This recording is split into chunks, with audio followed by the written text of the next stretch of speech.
Lebih lengkap terkait dengan insiden penembakan 3 polisi di Lampung, telah bergabung bersama kami di Kompas Petang, Saudara, mantan Kabarreskrim Polri, Komjen Purnawirawan Arief Sulistianto. Selamat petang, Pak Arief. Selamat petang, Pak Yasir. Pak Arief, kalau kita lihat ini, jika akhirnya TNI sampai melakukan penembakan terhadap polisi saat penggerebekan ini, menurut Anda sebagai mantan Kabarreskrim ini, apa yang menjadi motifnya? Iya, pertama saya turut berduka cita dulu atas gugurnya 3 anggota Polri di Polda Lampung dalam penegakan hukum pemberantasan sabung ayam di Waikanan. Jadi menjawab pertanyaan tadi, kalau memang ada anggota TNI yang terduga sebagai pelaku penembakan, ya nanti prosesnya dilakukan oleh polisi militer, karena memang itu menjadi kewenangan polisi militer terhadap tindak pidana yang dilakukan oleh anggota TNI. Tetapi dari kejadian ini harus menjadi pelajaran bagi kita semuanya. Pertama, pemberantasan perjudian sabung ayam itu merupakan salah satu jenis perjudian yang rawan ketika melakukan pemberantasan. Kenapa? Karena pasti orangnya banyak, ada penonton, ada petaruh, ada pemilik sabung ayam, pemilik ayam yang disabung, dan ada penyelenggara, dan di situ melibatkan emosi. Sehingga ketika akan melakukan operasi pemberantasan seperti ini, tidak bisa serta-merta langsung berangkat berantas. Harus didalami dulu, dilakukan penyelidikan dulu terhadap sasarannya. Sehingga setelah penentuan sasaran, kita tahu siapa yang bermain di situ. Kalau ada anggota TNI, harusnya sudah diketahui. Dan ketika melakukan pemberantasan, melibatkan petugas dari polisi militer. Sehingga tidak terjadi ada korban seperti ini. Tapi ini sudah terjadi, ya akhirnya kasihan kepada keluarganya yang kehilangan ayahnya, kehilangan suaminya, orang tuanya, kehilangan bapaknya. Ini yang menjadi duka kita bersama ya. Tapi kalau seperti Anda sebutkan tadi, Pak Arief, dalam melakukan proses penggerbekan harus diketahui lokasinya di mana, pelakunya apa. Nah, Anda melihatnya posisi ataupun posisi dari TNI, oknum TNI yang melakukan penembakan ini, mereka sebagai apa di kasus ini? Ya, kita harus mengupas dulu, menganalisis anatomi perjudian sabung ayam.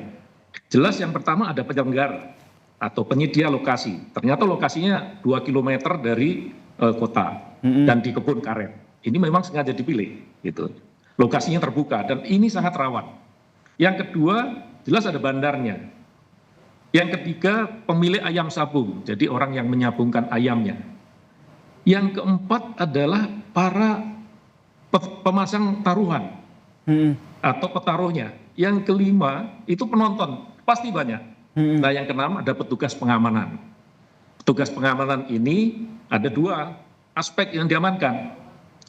Pengamanan terhadap kegiatan itu sendiri, jangan sampai curang, atau pengamanan ketika ada penindakan oleh penegak hukum. Nah, inilah yang mungkin perlu diidentifikasi oleh teman-teman dari kepolisian. Dan ini dugaan sementaranya menjurus pada anggota TNI yang melakukan penembakan, Arief. Ya, kita belum tahu apa motifnya, ataukah dia menjadi backing atau ikut terlibat di dalam penyelenggaraan itu. Nanti akan terungkap di dalam penyidikan itu, Mas Yasir. Sebagai Kabarreskrim, tentu Anda punya banyak pengalaman terkait dengan penanganan kasus. Kalau dari penanganan judi sabung ayam sendiri, apalagi di daerah-daerah, ini sepengetahuan Anda emang sesulit itu atau lebih beresiko begitu?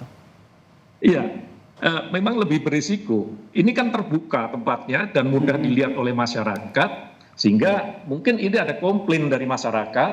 Ini kalau ada judi sabung ayam, nah tentunya tidak bisa serta-merta. Tidak cukup hanya melibatkan atau merekrut atau melibatkan anggota di dalam operasi itu banyak-banyak. Tapi harus ditentukan dulu. Di dalam manajemen operasi harus benar. Pertama, menentukan sasaran. Sasarannya di mana? Apa saja yang harus diketahui di dalam sasaran itu? Risiko apa yang akan dihadapi nantinya?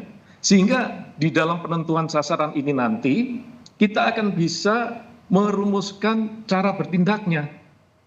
Cara bertindak itulah yang nanti berisi tahapan-tahapan. Kalau ada begini, langkahnya begini. Ada plan A, plan B, plan C. Baru penyusunan kekuatan.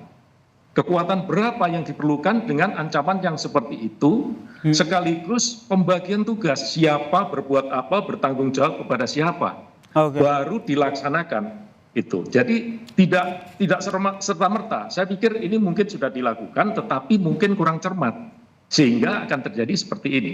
Saya tahu Pak Kapoldanya itu orang baik dan orang pintar, tetapi mungkin ini pada level Polres ya. Baik, kita berharap ini pengusutan 3 polisi yang gugur ditembak oleh anggota TNI berlangsung transparan ya, terbuka ke publik sehingga kita tahu duduk permasalahannya seperti apa. Terima kasih Komjen Purnawirawan Arief Sulistyo, mantan Kabar Eskrim telah bergabung bersama kami di Kompas Petang. Salam sehat, Pak Arief.